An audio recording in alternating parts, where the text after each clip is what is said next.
क्या खत्म होने वाला है कलयुग? क्या सच होने जा रही है हजारों वर्ष पुरानी भविष्यवाणी? जोशीमठ में क्यों मचा हुआ है हाहाकार? क्या बद्रीनाथ और केदारनाथ धाम के लुप्त होने की शुरुआत हो चुकी है?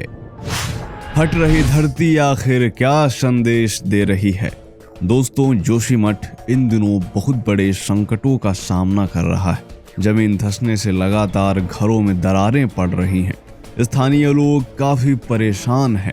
इस भीषण सर्दी में वह घर छोड़कर जाएं तो कहां जाएं? रहे बेटे मजबूरी में क्या छोड़ के जाएगा, क्योंकि घर में रहना भी खतरों से खेलने जैसा है। इसीलिए स्थानीय लोगों के साथ साथ शासन प्रशासन भी परेशान व चिंतित है। स्थानीय लोगों और प्रशासन के बीच पुनर्वास व मुआवजे को लेकर बैठकें चल रही हैं। जोशीमठ आखिर धस क्यों रहा है, इसको लेकर कई तरह की बातें हो रही हैं। वैज्ञानिकों के अपने तर्क हैं और सरकार के अपने, परंतु इन सब के बीच हजारों साल पुरानी भविष्यवाणी की चर्चा भी जोरों पर है। तो आखिर क्या है वह भविष्यवाणी? वैज्ञानिकों की रिपोर्ट आखिर क्या कहती है? आखिर क्या है प्रकृति का संदेश?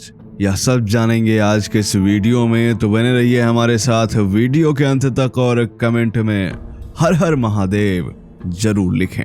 नमस्कार, स्वागत है आप सभी का दी साइंटिफिक हिंदू पर, और मैं हूं आपके साथ आपका दोस्त धीरेन्द्र। धर्मनगरी जोशीमठ में संकट कम होने के बजाय लगातार बढ़ता जा रहा है।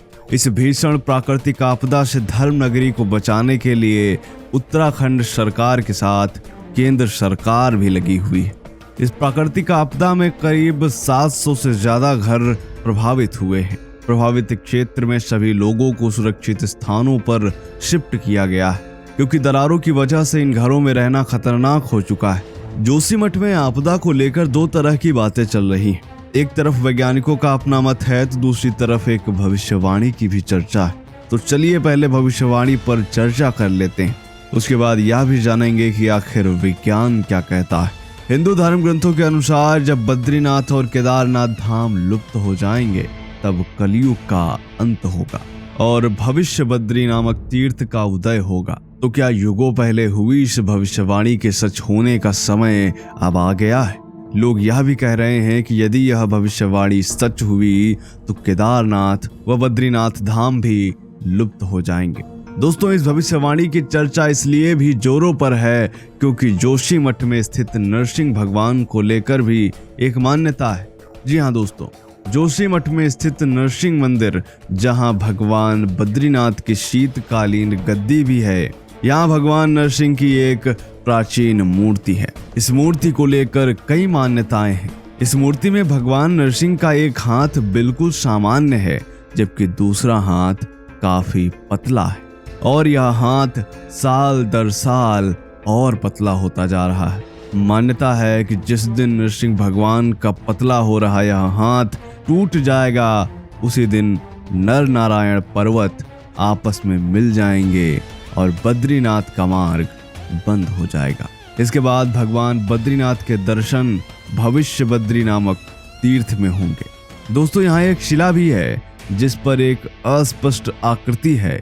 कहा जाता है कि यह आकृति धीरे धीरे उभर रही है और जिस दिन यह आकृति पूरी तरह उभर आएगी, उसी दिन बद्रीनाथ धाम का मार्ग बंद हो जाएगा। लोगों का मानना है कि जोशीमठ में आई प्राकृतिक आपदा इस बात का संकेत भी हो सकती है। दोस्तों, जोशीमठ को लेकर 4 प्रमुख शोध हो चुके हैं, जिनमें अलग अलग समय पर शोधकर्ताओं ने अलग अलग कारण बताए। सबसे पहले 1970 में अलकनंदा में आई बाढ़ के बाद यूपी सरकार ने वर्ष 1976 में तत्कालीन गढ़वाल आयुक्त MC मिश्रा की अध्यक्षता में वैज्ञानिकों की 18 सदस्यीय कमेटी का गठन किया था। इस कमेटी ने अपनी रिपोर्ट में कहा था कि जोशीमठ भूस्खलन प्रभावित क्षेत्र है।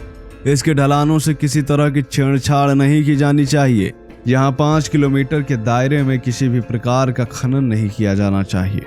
अभी पिछले साल जुलाई में 4 भूवैज्ञानिकों ने जोशीमठ के लिए एक शोध पत्र जारी किया था, जिसमें उन्होंने कहा था कि यहाँ पहाड़ी ढलानों को काटकर बहुमंजिला इमारतें खड़ी कर दी गई हैं। तपोवन विष्णुगाड़ परियोजना की टनल जोशीमठ के नीचे लगभग 1 किलोमीटर गहराई में गुजर रही है और यह सुरंग जोशीमठ व आसपास के लिए कभी भी मुश्किलें पैदा कर सकती है। वहीं 25 मई 2010 की बात करें तो करंट साइंस शोध पत्रिका में प्रकाशित गढ़वाल विश्वविद्यालय के पूर्व प्रोफेसर MPS बिष्ट व डॉक्टर पीयूष रौतेला के शोध पत्र में भी स्पष्ट कहा गया था कि परियोजना की टनल बोरिंग मशीन की वजह से पानी का रिसाव बढ़ रहा है, जो कि भविष्य का खतरनाक संकेत है। इसके अलावा पिछले साल अगस्त में डॉक्टर पीयूष रौतेला के नेतृत्व में एक टीम ने जोशीमठ का सर्वेक्षण किया था और इसके बाद उन्होंने 28 पन्नों की रिपोर्ट सरकार को सौंपी थी, जिसमें कहा गया था कि जोशीमठ के नीचे अलकनंदा में कटाव के साथ ही सीवेज और ड्रेनेज की व्यवस्था न होने से पानी जमीन में समा रहा है, जिसके कारण जमीन धंस रही है। इस तरह वैज्ञानिकों के अनुसार जोशीमठ में भू धसाव के 5 प्रमुख कारण हैं। पहला, NTPS की तपोवन विष्णुगाड़ परियोजना की टनल का निर्माण। दूसरा, शहर में ड्रेनेज की व्यवस्था न होना। तीसरा, पुराने भूस्खलन क्षेत्र में बसा शहर। चौथा, क्षमता से अधिक अनियंत्रित निर्माण कार्य। और पांचवा, अलकनंदा नदी में हो रहा भू कटाव। दोस्तों, वैज्ञानिकों के अपने तर्क हैं और सरकार के अपने तथ्य हैं, परंतु सच्चाई ये भी है कि जिस तरह तीर्थों का विकास और सौंदर्यीकरण किया जा रहा है, तीर्थों को पर्यटन में बदला जा रहा है, उससे सभी तीर्थ दूषित हो रहे हैं। तीर्थ में लोगों की ईश्वर के प्रति आस्था जुड़ी होती है, जबकि पर्यटन में रोजगार तो बढ़ जाते हैं, परंतु अनावश्यक और व्याभिचारी लोग भी वहां पहुंच जाते हैं, जिसके कारण तीर्थ की मर्यादा और शुद्धता दोनों दूषित होते हैं। यही कारण है कि आज मनुष्यों से ईश्वर व प्रकृति दोनों नाराज हैं। हिंदू धर्म ग्रंथों के अनुसार जब लोग धर्म ग्रंथों पर सवाल उठाने लगेंगे, जब धर्म व अधर्म में कोई अंतर नहीं रह जाएगा, जब सभी तीर्थ लुप्त हो जाएंगे या फिर उनका महत्व समाप्त हो जाएगा, तब कलयुग के अंत की शुरुआत होगी। मौजूदा समय में यह सभी बातें सच होती दिखाई दे रही हैं, तो क्या माना जाए कि कलयुग के अंत की शुरुआत हो चुकी है? कमेंट करके जरूर बताएं। आपका इस खबर के बारे में क्या सोचना है, वह भी हमें अवश्य बताएं। मिलते हैं आपसे अगले वीडियो में, तब तक के लिए जय हिंद, जय भारत, वंदे मातरम।